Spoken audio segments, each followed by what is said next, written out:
अपूर्व रंग, मनातलं मनापासून. लेखिका अपूर्वा वाणी. गंधित गुलाब.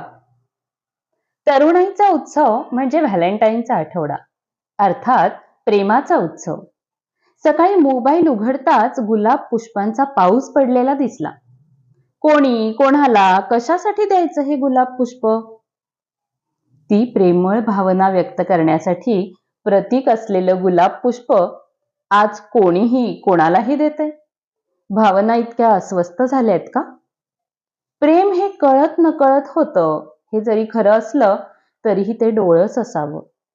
प्रेम डोळस असलं तर ते फुलतं, बहरतं अगदी आनंदाने. गुलाबाच्या कळीपासून फुलापर्यंतचा त्याचा प्रवास नकळत घडणारा. सहजच आयुष्यातले अनेक गुलाब आठवले, वेगवेगळ्या कारणांनी, वेगवेगळ्या प्रसंगी मिळालेले. प्रत्येक फुलाचा एक वेगळा अर्थ, एक वेगळा गंध, एक वेगळी प्रेरणा. सकाळी उठल्यावर आरशातलं आपलं रूप हसतंय असा भास झाला तर तो दिवस चांगला जातो असं म्हणतात. आपला चेहरा हाही एक पुष्पच नाही का? सतेज, प्रसन्न, चैतन्यमय, टवटवीत असा हसरा गुलाब पुष्पासारखा चेहरा. विषय थोडासा भरकटतोय हो, पण प्रत्येकाच्या आयुष्यातलं गुलाबाच्या फुलांचं स्थान वेगवेगळं आहे नाही का?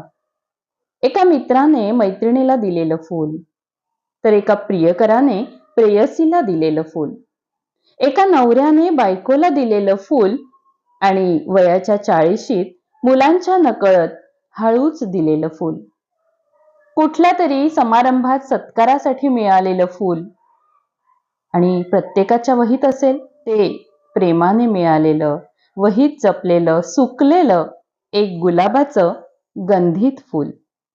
आजही भावना तशाच आहेत, आठवणी जाग्या आहेत साठवण म्हणून.